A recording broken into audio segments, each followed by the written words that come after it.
Bom dia. Em primeiro lugar, muito obrigado pelo convite para esse evento tão importante. Meu nome é Marco Fismin, eu sou professor de Física e eu tenho um relacionamento muito interessante com a educação. Eu fui aluno de escolas públicas a vida inteira, fundamental em escolas públicas, Fundamental 2, médio, universidade, e comecei a dar aula no ensino privado e isso começou a me incomodar um pouquinho.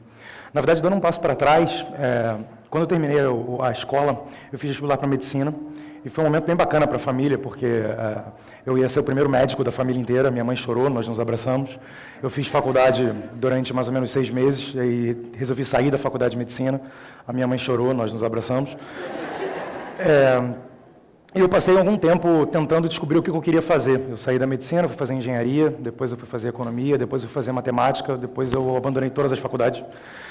E no meio desse caminho todo, eu me via o tempo todo dando aula. E era muito interessante para mim não conseguir me achar como aluno e me achar tão bem como professor. Era uma coisa que sempre foi um pouco esquisita para mim. Eu não conseguia descobrir qual era o meu lugar como aluno e o meu lugar era, no final das contas, dar aula, era ser professor. E o fato de eu ter passado a vida inteira em escolas públicas e estar dando aula em escolas particulares começou a me incomodar um pouquinho, até que chegou um ponto que eu achei que eu tinha que parar de fazer o que eu estava fazendo e fazer alguma outra coisa, parar de dar aula em escolas particulares caríssimas, né? E tentar dar um pouco mais de escala para a educação. Vou falar um pouquinho sobre escala, sobre impacto. E quando nós decidimos parar tudo e montar o Descomplica, montar um site de educação, é muito importante parar para tentar entender o que você vai fazer e é muito importante parar para tentar entender o que você não vai fazer. E a primeira coisa que nós começamos a decidir é o que nós não vamos fazer, o que nós não vamos ser, o que nós não vamos tentar conquistar. E por mais estranho que isso possa parecer, o que nós definimos é que nós não vamos revolucionar a educação. Ué, mas que estranho, vocês não vão revolucionar, estão lançando um site de educação e vocês não vão revolucionar a educação? Não, existe uma educação que funciona. E a nossa missão, o nosso desafio, era levar a educação que funciona para milhões de pessoas. E não criar uma outra do zero e ignorar tudo que foi feito. Existe um histórico que funciona em educação.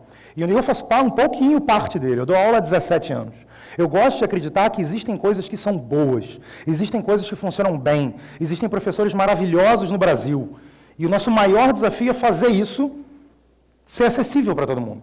Nós não íamos e não vamos ainda, no Descomplica, repensar o papel da escola, repensar o papel do professor, destruir tudo que foi feito de bom. Nós não vamos fazer nada disso.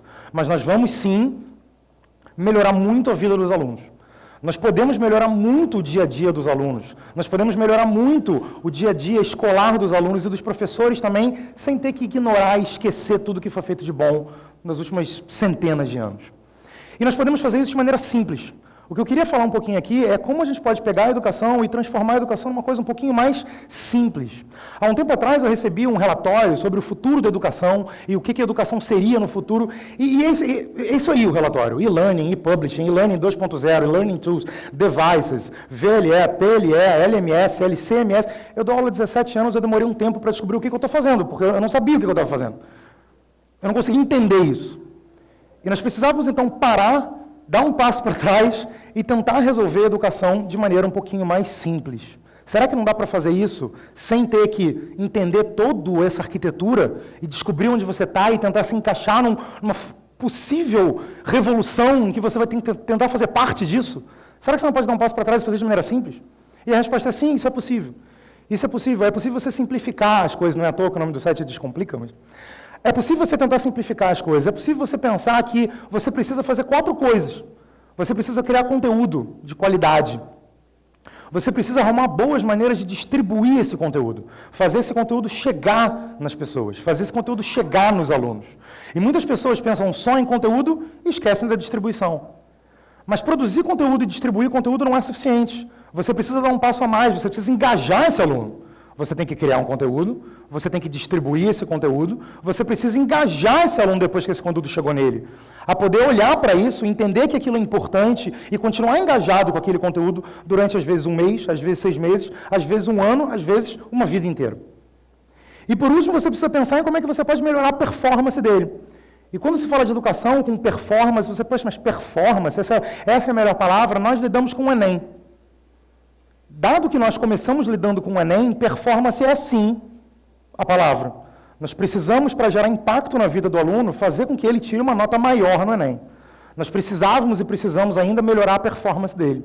Com 7 milhões de alunos fazendo Enem, essa arquitetura, por mais simples que possa parecer, é uma arquitetura que funciona.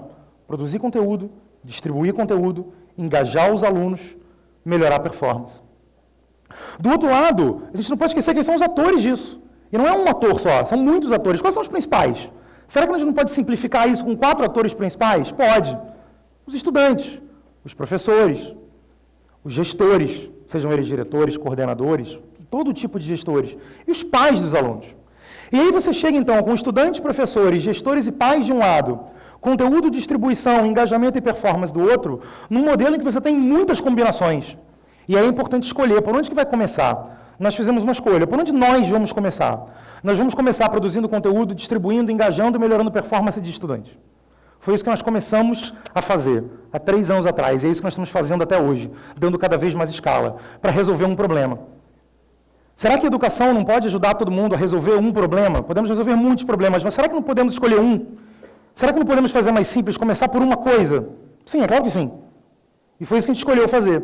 Resolver um problema grande, que é a melhoria de performance no Enem, com 7 milhões de alunos, mais de 7 milhões de alunos escrevendo na prova, e com a quantidade de vagas que tem hoje no Brasil, conseguir entrar numa universidade no Brasil é um jogo bem difícil de ganhar. É um jogo muito difícil de ganhar, que para mim foi muito difícil de ganhar. Eu sei o quanto é difícil, tendo passado por escolas públicas a vida inteira. Nós temos um modelo em que eu não preciso nem perder muito tempo, porque todo mundo aqui sabe disso, mas é importante repetir para a gente lembrar em que se você tem muita grana para uma preparação muito boa num cursinho, esse jogo fica mais fácil de ganhar. Se você não tem grana nenhuma para se preparar bem, esse jogo é quase impossível de ganhar. Será que não dá para mudar esse jogo? Será que não dá para nivelar um pouquinho isso? Será que não dá para colocar todo mundo para, e eu detesto essa palavra, mas a palavra é essa, competir, em igualdade de condições? E a resposta é sim, de maneira simples. Nós podemos resolver um problema, nós podemos resolver o problema. Nós podemos ajudar a resolver esse problema. Passo a passo. Primeiro, como é que se resolve o conteúdo? Como é que eu resolvo o problema de conteúdo? Como é que eu consigo fazer esse conteúdo existir para chegar nas pessoas? E a gente começou a perguntar, e se? É um exercício muito bom de fazer, e se? Você tem e se, você está totalmente livre para pensar o que você quiser. E você coloca 30 coisas no papel, e se? E se o quê? E o que a gente pensou foi, e se a gente conseguisse filmar todo o conteúdo de ensino médio? Tudo. Tudo. Primeiro ano, segundo ano, terceiro ano, todas as aulas, tudo. E se nós conseguíssemos filmar tudo e colocar disponível para esses alunos? E se nós conseguíssemos filmar toda a teoria? E se nós conseguíssemos filmar todos os exemplos possíveis? Todas as contextualizações possíveis? Todos os exercícios possíveis? E colocar isso em vídeos pré-gravados e deixar esses alunos assistirem? E se nós conseguíssemos fazer isso? É mais fácil do que parece. Na verdade, a maioria das coisas são mais fáceis do que parece quando você coloca um problema grande na tua frente. Nós começamos a filmar, e filmamos 10, 100, 500, filmamos 1.000, 2.000, 3.000, 4.000, 5.000. Hoje nós temos 6.000 vídeos pré-gravados e a gente está muito perto de tudo. Está muito perto de chegar no IC, estamos começando já a pensar em outros IC. Porque nós começamos a filmar esses vídeos e começamos a colocar esses vídeos pré-gravados disponíveis e começamos a perceber que tem outros problemas. Problemas de procrastinação, problemas de engajamento, o aluno, o vídeo está gravado, eu vou ver amanhã, vou ver amanhã, vou ver amanhã, e o amanhã nunca chega. E se nós pudéssemos fazer ao vivo? E nós começamos fazendo ao vivo uma vez por mês, depois uma vez por semana, depois 2 vezes por semana, e hoje nós fazemos ao vivo online, ao vivo online, todo dia, 2 vezes por dia, chegamos a atingir mais de 115 mil alunos em uma aula. E se a gente conseguisse atingir milhões de pessoas numa aula? Nós chegamos a 115 mil. Será que a gente vai conseguir chegar a 1 milhão? Esse é o nosso trabalho, esse é o nosso desafio. E quando você pensa em conteúdo, não basta só pensar, vou fazer um vídeo, vou colocar o vídeo pré-gravado, vou colocar ao vivo, e como é que você contextualiza isso? E nós pensamos, e se nós pudéssemos contextualizar isso? E se nós pudéssemos sair um pouquinho de sala de aula? E a gente começou a sair da sala de aula. E a gente saiu de sala de aula com o professor filmando na Marina Glória, com gravações no deserto do Saara, essa inclusive é uma das nossas, ela trabalha com marketing, ela fez uma gravação no deserto do Saara de conteúdo, porque ela estava ali e o contexto era muito importante. E se nós conseguíssemos fazer isso? E se nós pudéssemos ir para o Pantanal? E se nós pudéssemos ir para a Caatinga? E se nós pudéssemos contextualizar todo o ensino médio? Isso não é mais e se, a gente já fez. É mais fácil do que parece. É só dar o primeiro passo. É só ser consistente nos passos que você dá. E nós depois começamos a perguntar, e se além do contexto nós pudéssemos colocar isso de maneira multidisciplinar? Porque quando você vai para o Pantanal, você não vai para o Pantanal dar uma aula de biologia. Será que não tem geografia para falar? Será que não tem história para falar? E foi isso que nós fizemos. No slide anterior tinham 3 professores numa balsa no Pantanal. Um professor de biologia, um professor de história e um professor de geografia. A aula não é nem de biologia, nem de história, nem de geografia. É uma aula sobre tudo que pode ser aprendido ali naquele contexto, naquele ecossistema. E eu estou falando de professor de história, professor de geografia, professor de biologia e os professores. Porque eu estou nesse espaço há 17 anos. Eu já vi muita coisa tentando ser iniciada nesse espaço. E o maior problema que eu sempre vi foi que, a partir... Eu vi um projeto novo, agora o professor vai ser editor. Agora o professor vai ser locutor. Agora o professor vai ser ator. Agora o professor vai ser roteirista. Agora o professor vai ser blogueiro. E se o professor pudesse ser professor? Será que a gente não está pedindo para o professor fazer coisa demais, sem dar nenhuma ferramenta, nenhuma capacitação para ele? Não vai ser do dia para a noite que o professor vai virar roteirista, blogueiro, locutor, editor de texto, editor de vídeo. Deixa ele ser professor. Crie um contexto em que o teu professor possa fazer o melhor do que ele sabe fazer, e não uma coisa completamente diferente que ele nunca fez na vida. Desafios são sempre interessantíssimos. Desafios são sempre ótimos.